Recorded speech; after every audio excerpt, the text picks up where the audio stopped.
Welcome to this video then on comparing unseen poetry. If you're studying the AQA literature course, it's the final question on the second literature paper, which is a tough paper. It's over 2.5 hours long. And by the time you get to this question, you're probably feeling quite tired, exhausted. You've probably had enough, but it's worth trying to have a go at this question. It's only worth 8 marks, which for some people can seem pointless at this point in the exam particularly, but it's definitely worth trying to write something and get a few of those marks, because it could mean the difference between a grade 4 and a 5 or a grade 6 and a 7 and so on. This is probably the toughest paper.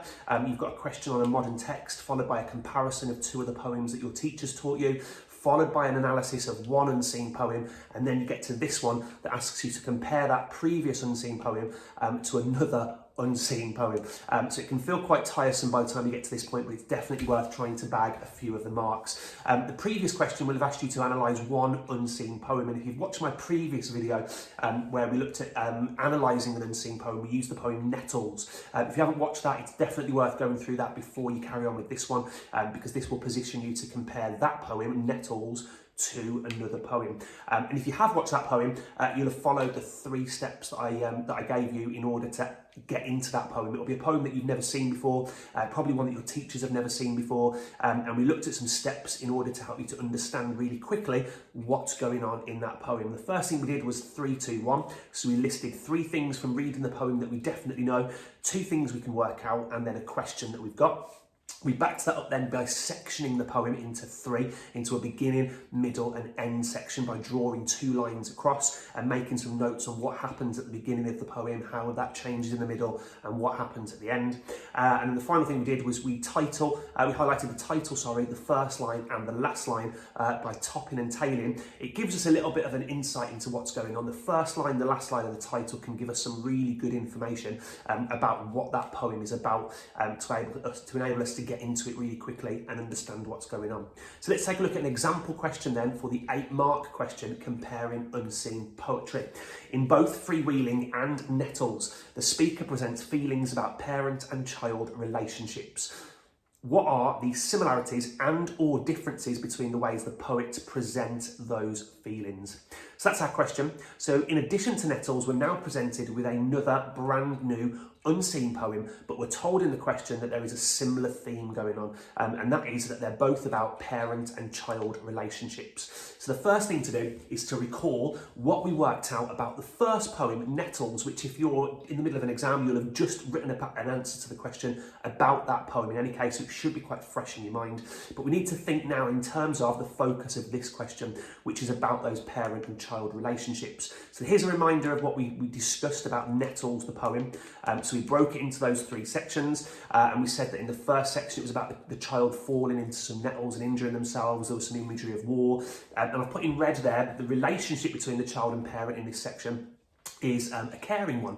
They really care that their child is falling in nettles. They feel bad for the child, they protect the child, they comfort them. In the second section, we notice that the parent becomes really angry and destroys the nettles because they cause harm to the son. And of course, in the relationship-wise, from this in this middle section, there's certainly a fierce loyalty and love for the son, so much so that the parent felt the need to completely destroy these nettles to try and avoid it happening again. In the final section, we find out that in a short space of time, the nettles just grow back. And actually, in terms of a relationship in this section, we get the idea that there's a realisation in the parent that they can't protect their child forever, that things will happen, things will go wrong, and they need to let their child almost grow and be independent and make mistakes and learn from them, those sorts of things. So that's what we found out in that poem, Nettles. Let's turn our attention now then to the new poem, which is called Freewheeling. And we need to have a look at how the parent and child relationship in this poem is similar or different to the poem Nettles. So, freewheeling. With concrete planed elbows and knees, I grip the handlebars as tight as the hand of my father when crossing roads. Almost outgrown stabiliser wheels, unscrewed and undoing, lay discarded beside the swings that sing out a safer song than this bicycle. My father, holding tight, keeping me upright, runs behind. His grip an umbilical cord between us, sewn from 100 shouted promises that he'll hold on. My father holds me in that moment before I'm gone. We gather up speed like celluloid gathers up light, made immortal by images that will be replayed many years from now. My feet pedalling circles like a watermill, I glide through the air, eyes wide, as I catch a glimpse of my father, no longer behind. He's laughing and cheering, and I am freewheeling. So what we need to do is work out whether the parent-child relationship in that poem is similar or different to the one in the previous poem. And I've done a table of my ideas on this that might help you get started. There's certainly opportunity for you to add other ideas that you might have as well. So in terms of similarities, I've identified that actually both the children have support and protection of their parents. Their parents are very supportive and protective of them. Both poems seem to deal with the idea that children have to make mistakes and find their own way. They can't be held onto forever and mollycoddled. Both poems also show how parents can't protect their children forever. I did notice that there was one difference, and actually that's because the perspective has changed. We get a child's perspective in Freewheeling, whereas in Nettles, we got the parent's perspective. So I've identified more similarities than differences, and of course you can discuss either or both in this question. So a reminder of the question then, in Freewheeling and Nettles, the speaker presents feelings about parent and child relationships. What are the similarities and or differences between the ways the poets present those feelings? And my top tips for this question then are these. You'll have already written about the first poem, so the answer to this question should focus on the second poem. Use Freewheeling as the lead poem and just make some links back to that first poem, Nettles. You must, in this answer, refer to some of the words or techniques or devices when explaining how it's similar or different.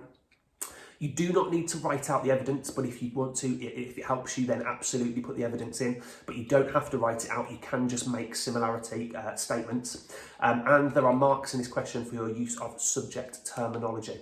So here's an example answer then to this question, comparing Freewheeling to Nettles. Just like Nettles, Freewheeling also deals with parent and child relationships. However, Freewheeling is from a child's perspective rather than a parent's. Both poems deal with the fact that the parents can't protect their children forever. In Freewheeling, the child discovers that their parent isn't actually holding on to them as they ride a bike for the first time. The parent is no longer behind, he's laughing and cheering. The poet's use of the dynamic verbs laughing and cheering have positive connotations, which demonstrate the pride the father has in seeing his child become independent, no longer in need of his support. In Nettles, having destroyed the stinging nettles to prevent his son being stung again, the parent realises that in 2 weeks, the busy sun and rain had called up tall recruits behind the shed. The use of personification here demonstrates that despite the parents' best efforts to continue to protect their son, the nettles have returned, which serves to prove that just like the parents in Freewheeling, he too will have to let his child go. Let them make their own mistakes. They realise that they won't be able to protect them forever. So that answer there will get enough marks to achieve a grade 5 equivalent. In other words, half marks. It will get us at least 4 out of 8 on that question. Let's have a look then how it achieves those marks. First of all, we stuck to the focus of the question, which was child and parent relationships. And I've mentioned that 2 times in the answer to show the examiner that that's what I'm focusing on. I've also got lots of comparative points, such as in the phrases just like and both poems, and he too will have to let his child go. Lots of comments and statements that show that I'm comparing. I've also analysed language. You can see that from the yellow arrows. I've pointed to the dynamic verbs there. I've used the personification as well. And there is some decent subject terminology through words such as personification and then dynamic verbs as well. So that answer will get us at least that half marks point on that question. There are other points that you can make in terms of comparisons between those 2 poems. And what I would do now is have a look through those, perhaps look back at the table of similarities and differences and try and write your own answer to that question in which you compare the new poem Freewheeling, the parent and child relationship in that poem to the previous poem. Give it a go. You can check out my website, mrcrawfordenglish.com, and there are loads of resources by clicking the link underneath the video, some resources to help you get through this. There's a PowerPoint there and some example questions as well. Laters.